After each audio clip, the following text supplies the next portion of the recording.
Hey, welcome back to the YouTube channel. So for those of you that have been keeping up, you'll recall that I put a bunch of best top things on my Mojave, also known as the Cookie Monster Mojave. So I'll probably do some type of review now that I've had these best top fender flares for a little bit. As you can tell, there's going to be certain things that are mentioned on that right off the bat, but I'll talk about that in a little bit later on in a different YouTube channel. What I really wanted to talk about today was the rear bumper. So if you recall, I replaced the OEM bumper with the best top bumper, and I've had this laying around for a while, and I was like, what can I do with this bumper other than throw it in the trash? And I decided, hey, why not make a YouTube video that kind of depicts the different parts of the bumper, just in case someone's curious and they don't want to wreck their bumper like I wrecked mine while making this video. So as you probably heard from a lot of people, it comes in 3 separate parts. You have the outer shell, which you will typically see on the front. I've cut that out, and you'll see why on the other videos. And then you have the inner shell. I'm not going to tip it up because I'm going to show you a couple of main features on this, and then we'll go from there. Well, it's not too difficult to disassemble it. The trickiest parts you're going to have are going to be probably taking off the end caps. The end caps, as you can see right there, you have 2 slots right there, and the end cap has 2 little things there, right? So keep in mind that this goes like this, and that would make more sense, right? That they're there and that they match up to those 2 little holes. Well, those 2 little things are the ones that break most often when you hit a rock or hit something and it pops. And the only thing that's really holding it in is that little pin. To get it off, you just depress the top and slide it out. Pretty simplistic. Matter of fact, it's in so much pressure that typically when you push that top down, it just pops out.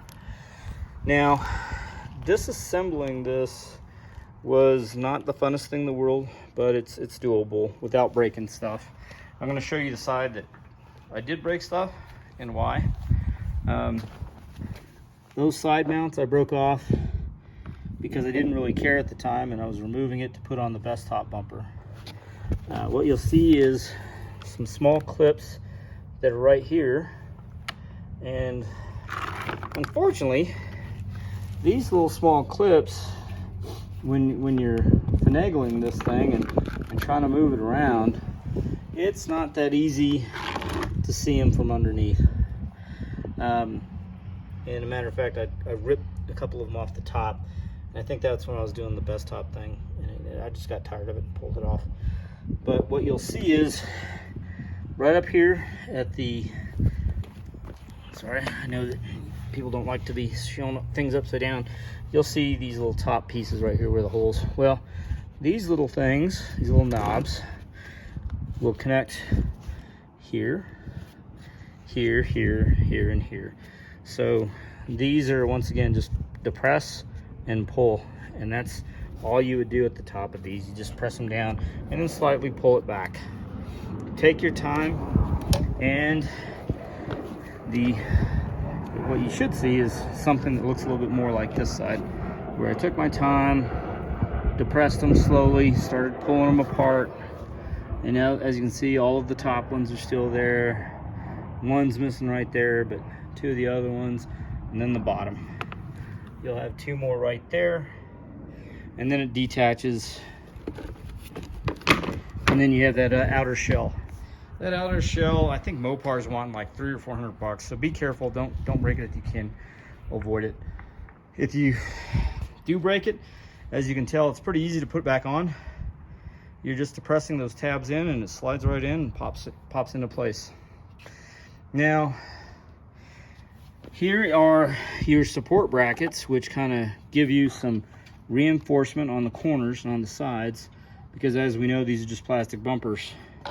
So they have 2 bolts right there, top and bottom, and then it kind of secures in place also with this little side piece. So this you can slide off. This is another piece that Mopar likes to charge an arm and leg for. Not 100% sure why, but they do, and it's expensive. That is the part number in case you ever need it. This is from a 2020 Mojave, and this is the let's see, I'm trying to look at it. I believe it's the driver's side, but you know, I'm kind of looking at things backwards and all that kind of fun stuff, but I believe it's the driver's side. The next piece is your reflector. Your reflector is held on by those 2 screws, and it has 2 posts. So be careful, because as you're pulling this out, it's very easy to break those 2 posts. I got lucky and it didn't break. So that's for that part right there. The next, there are some hex bolts that are placed here and here. I thought that it was needed to take that front black bracket off, but it's not. It's to hold the actual metal piece of your bumper to the second inner liner of the plastic, and I'll be showing how to take that off momentarily. And then last but not least, you have a ton of these little clips. These clips are found throughout the underbody and in certain parts of the upper. So in case you're wondering how to take these off, you have a small little bit right there, and then you turn around, you have a big piece right there. And all you do is grab your flat tip screwdriver, pull on this little top tab, and it comes out almost like a little umbrella. So as soon as you have this little piece off, I'm gonna finagle my camera here for a second. So as soon as you go ahead and get this off, you can basically separate it, and you just pull it straight up.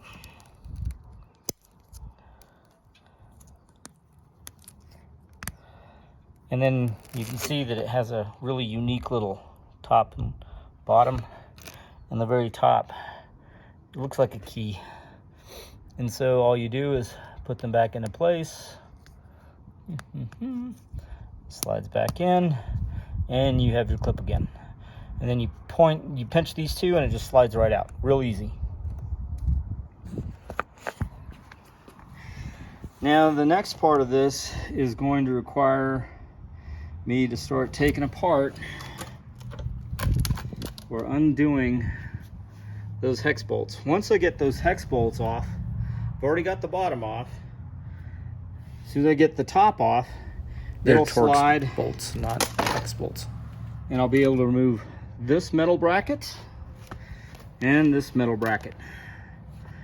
And then it'll be over, so stay tuned. All right, so I'm back. So in case you wanted a video showing how to get these off, there's the bigger end right there. So you just go underneath it, pry it up a little bit.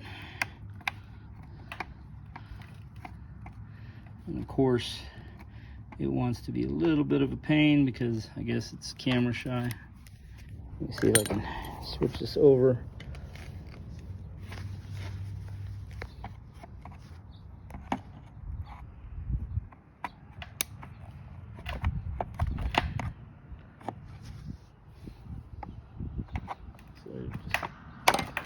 Twist on a little bit, pull it here, pull it there, pull it everywhere. And right now it's probably loose enough where I can just pull it with my fingers and that kind of stuff. But at a certain point, you're gonna feel it really loose, and at that point, you can probably wiggle because it's probably past this point. But I'll just take this off to show that it comes out, and then poof, it's popped out. You can push it in and then twist it if you want, whatever you want to do. But that's how to get these little bad boys out. You can pull this to separate it like I showed you earlier, or just pull it out a little bit and it'll slide out. So I'm almost done here, taking off the all of the little Allen or the hex or the whatever, the torque wrenches or torque bolts. And it is a, I don't know if you can see that or not, but it looks like it's a T27 that's needed for taking these out.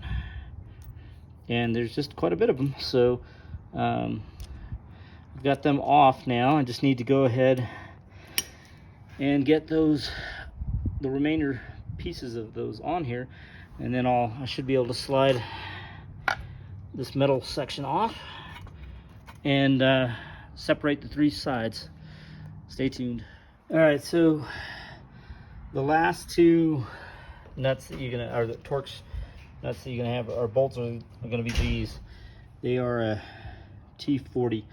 They're the only ones that aren't those little small ones that I showed you earlier.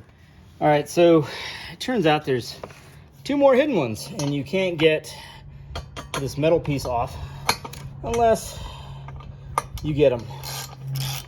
So these are the small Torx that I showed earlier. I think it's a T25 if I remember right. I'll take a look here in just a second. T27, not T25. With my luck, this metal plate's gonna fall and smack my knee or something stupid. But it's right here.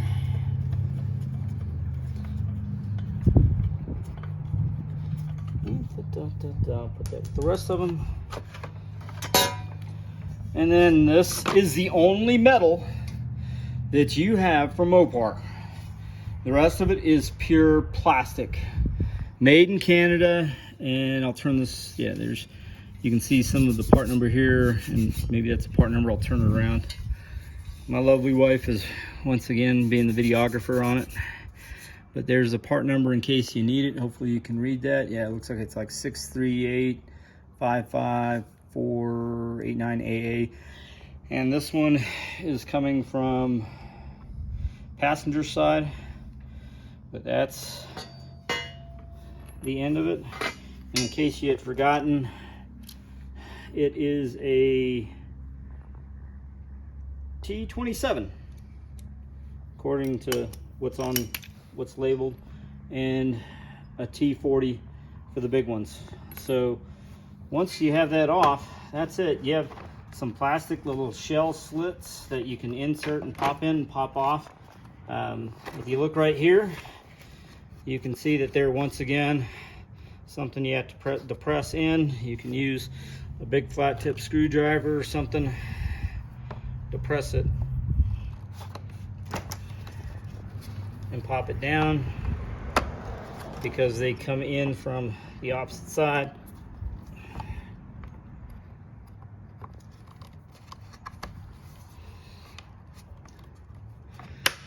Yeah, you just heard it snap back in. So I would probably be fighting with this all afternoon, or if I really wanted to, but it looks like maybe if these start on one side, it works a little bit better.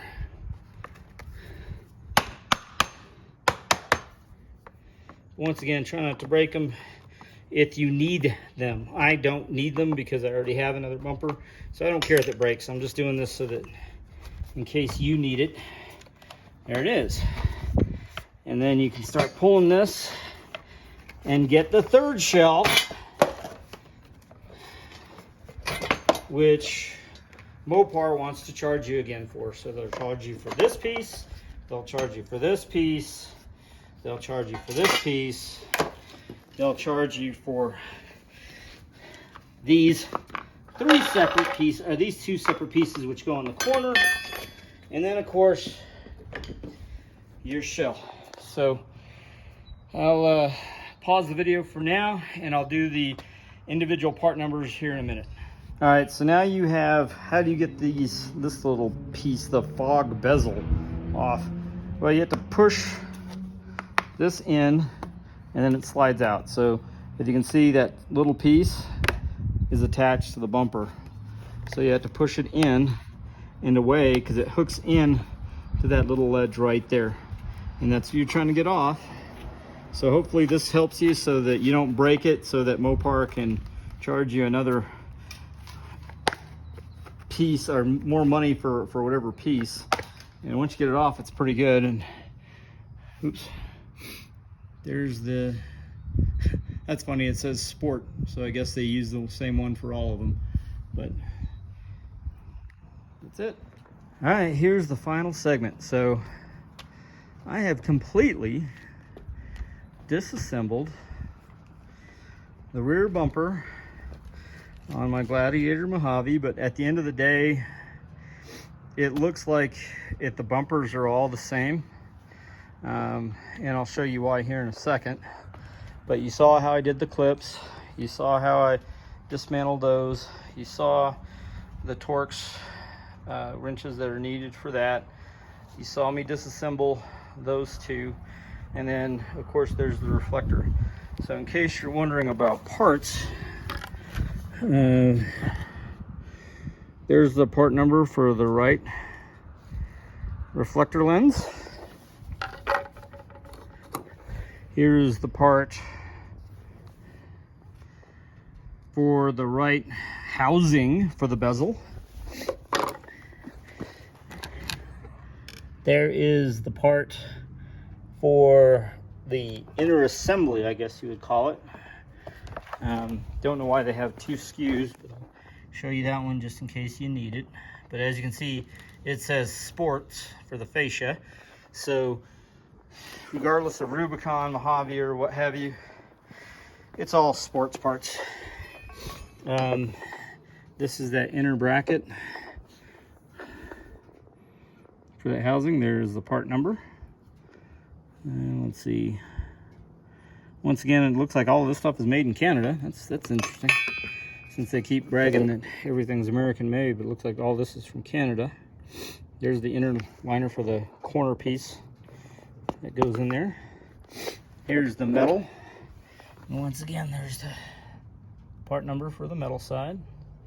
And then let's see what they call this thing. If the outer piece was the fascia, let's see, they're calling this JT Sport Rear Bumper Part Rear, whatever that is. And so once again, it's the Mojave, but apparently everything is really just a sport. I'm looking for the part number on this piece right here, which is your outer piece. Closest thing I'm getting is that.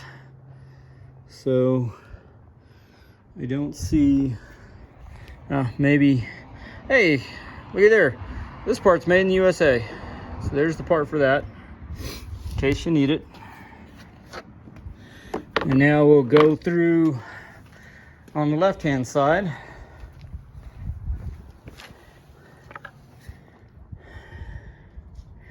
There it is, from Daiku. I guess that's Japanese or something, who knows. There's the part on the left-hand side. There is the JT fog bezel, left-hand side. And let's see if this one has a part. There it is. There's the part for the left-hand side.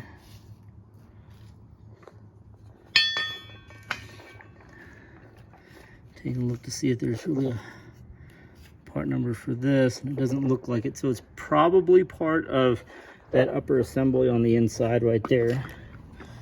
There is the part number for the left-hand side for the metal bracket, and then those two are the same.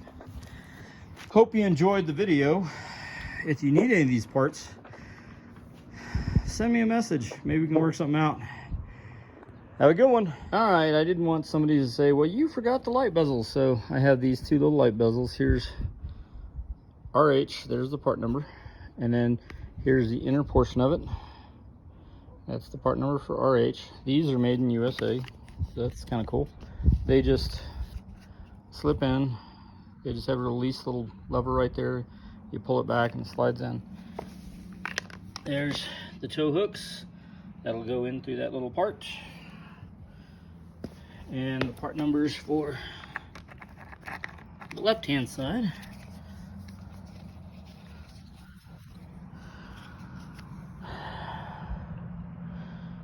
That's for the inner piece, or should I say the outer piece, and this is for